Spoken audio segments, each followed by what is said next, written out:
कैसे हैं आप लोग? क्या हाल चाल है? आज हम लोग बात करेंगे एलसी ऑसिलेशन, एलसी दोलित्र। L, as you know, L is inductance of an inductor and C is capacitance of capacitor. L प्रेरकत्व है और सी धारिता है। तो हम लोग बात करेंगे एलसी ऑसिलेशन। तो सबसे पहली बात होगी कि एलसी ऑसिलेशन है क्या। तो यहां हम लोग इसके बारे में ये 4 और 4 एक फेज में बात करेंगे। तो यहां एक कैपेसिटर है सी जिसका कैपेसिटेंस है, और ये एक इंडक्टर है एल, उसका इंडक्टेंस है। ये हमारा स्विच है, अभी स्विच ओपन स्टेट में है और इससे कोई करंट या चार्ज फ्लो नहीं कर रहा है।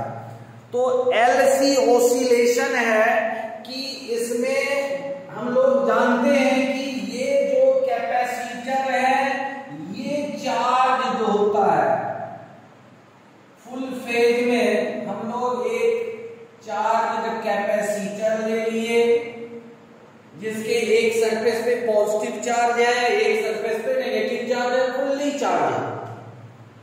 और इसका चार्ज कैपेसिटर का डिस्चार्ज होना, और ये चार्ज यहां से चलेगा इंडक्टर तक आएगा करंट के फॉर्म में।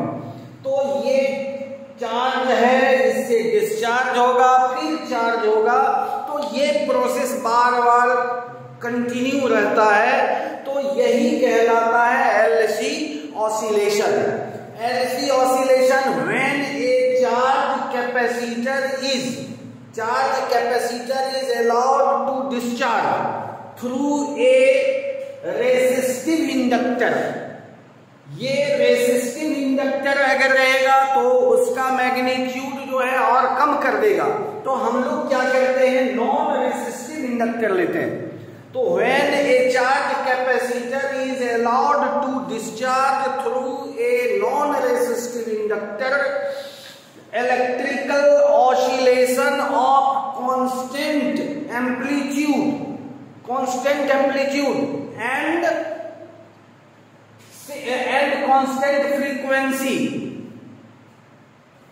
constant frequency produced, then this oscillation is said to be LC oscillation। इसको हम लोग LC oscillation कहेंगे, जिसमें कंडक्टर से ये कैपेसिटर से चार्ज नॉन रेसिस्टिव इंडक्टर को जाएगा और एक कांस्टेंट एम्पलीट्यूड और कांस्टेंट फ्रीक्वेंसी जो है प्रोड्यूस होगा।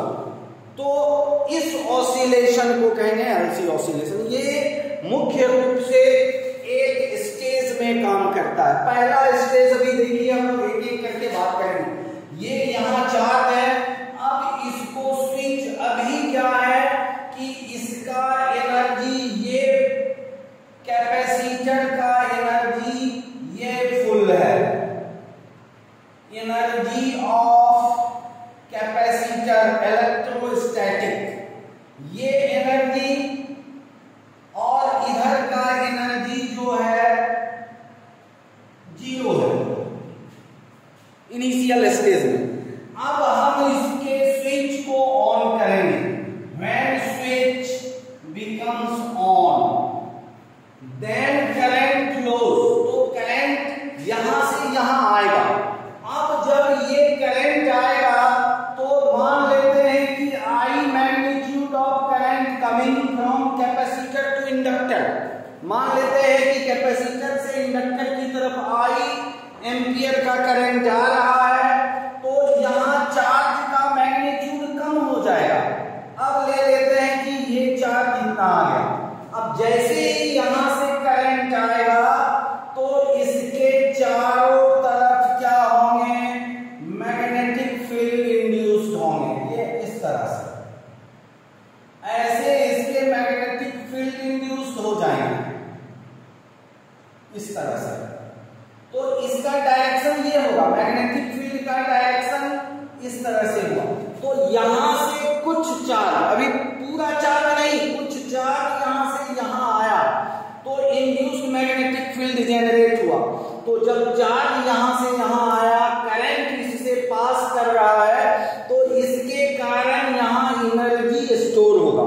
कैपेसिटर में जो प्लेट के बीच एनर्जी स्टोर यहां था, ये था हाफ क्यू नॉट का स्क्वायर बाय सी। तो यहां अब क्या हो जाएगा, इसका मैग्नीट्यूड कम हो जाएगा। अब ये मैग्नीट्यूड कम हो जाएगा और ये मैग्नीट्यूड भी यहां जो जीरो था वो जीरो से बढ़ करके यू मैग्नेटिक, ये जो होता है कितना होता है 1/2 Li स्क्वायर, 1/2 Li स्क्वायर। और ये जो था 1/2 क्यू नॉट स्क्वायर बाय सी से कम हो गया, यहां से कम होकर के तो ये अब चार्ज हो गया और चार्ज होने के बाद इसका एनर्जी इतना आ गया। अब फिर क्या करेगा, ये प्रोसेस कंटिन्यू रहेगा। तो जब प्रोसेस कंटिन्यू रहेगा तो ये डिस्चार्ज हो जाएगा, कंप्लीटली डिस्चार्ज हो जाएगा और अब करंट का मैग्नीट्यूड आई नॉट मैक्सिमम, जब मैक्सिमम आएगा तो इसका मैग्नेटिक फील्ड भी बढ़ जाएगा इस तरह से।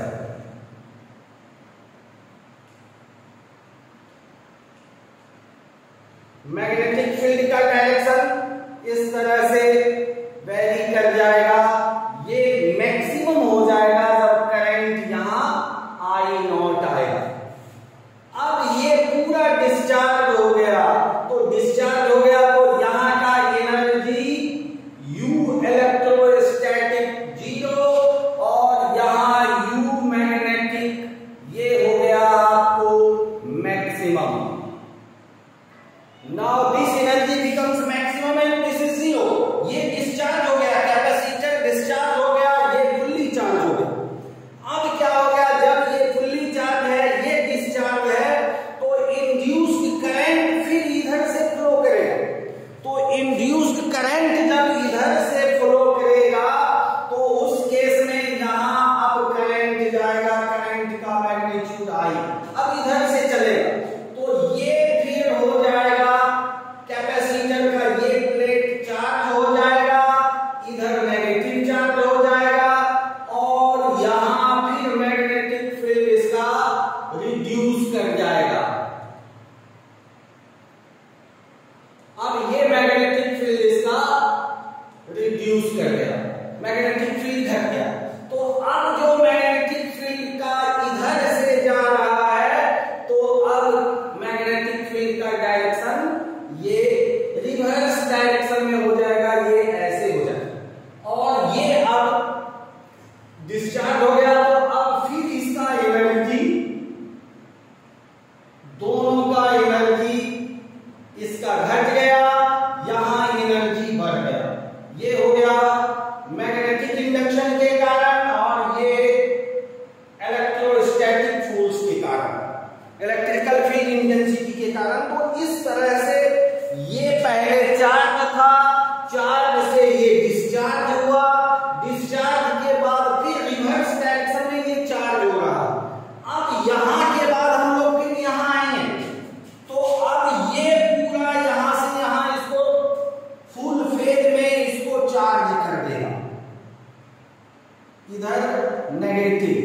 तो अब ये फुल्ली चार्ज हो जाएगा, अब ये फुल्ली चार्ज हो गया, यू इलेक्ट्रोस्टैटिक मैक्सिमम और ये हो गया यू मैग्नेटिक जीरो।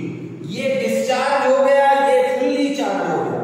फिर क्या होता है कि ये प्रोसेस, अब ये नेगेटिव डायरेक्शन में इलेक्ट्रॉन ऐसे आएगा, जब नेगेटिव डायरेक्शन में इलेक्ट्रॉन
मैग्नेटिक मैक्सिमम, और यहां हो गया U इलेक्ट्रोस्टैटिक 0। तो ये डिस्चार्ज हो गया। अब फिर ये प्रोसेस क्या होगा, इस तरह से कंटिन्यू रहेगा। अब ये डिस्चार्ज हो गया और उसके बाद अब फिर रिवर्स डायरेक्शन में आएगा, तो यहां फिर प्लस हो जाएगा, ये माइनस हो जाएगा, और फिर ये चार्जिंग डिस्चार्जिंग का प्रोसेस कंटिन्यू रहेगा। Process of charging and discharging continue in the form of oscillation, and this is the main function of LC oscillation.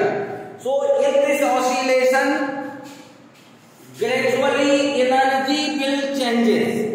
तो इसमें क्या है कि ये एक ऑसिलेशन हम लोग पढ़े हैं अनडैम्प्ड ऑसिलेशन। अनडैम्प्ड ऑसिलेशन में क्या होता है कि उसका एम्पलीट्यूड में, फ्रीक्वेंसी में कोई वेरिएशन नहीं आता। ये हो गया अनडैम्प्ड ऑसिलेशन। लेकिन इसमें क्या है कि यहां रेजिस्टेंस है। Due to resistance some amount of energy will consume, कुछ विद्युतीय ऊर्जा का कुछ खपत होता है, ह्रास होता है, तो जिसके कारण इसका जो एम्पलीट्यूड होता है वो ग्रेजुअली डिक्रीज करते जाता है इस तरह से। और एक समय ऐसा आएगा कि एम्पलीट्यूड 0, फ्रीक्वेंसी 0, ये हो गया आपका डैम्प्ड ऑसिलेशन। तो LC ऑसिलेशन डैम्प्ड फॉर्म में, तो इस तरह से ये LC ऑसिलेशन वर्क करता है।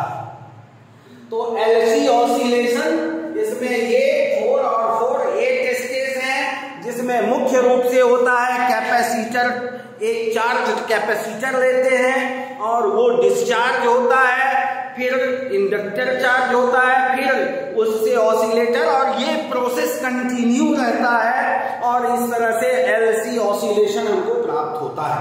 तो LC ऑसिलेशन आप इस तरह से तैयार कर सकते हैं, इंपॉर्टेंट टॉपिक है और इस साल के लिए बोर्ड एग्जाम की संभावित प्रश्नों में से हैं। आप इसे अच्छी तरह से तैयार कर लें।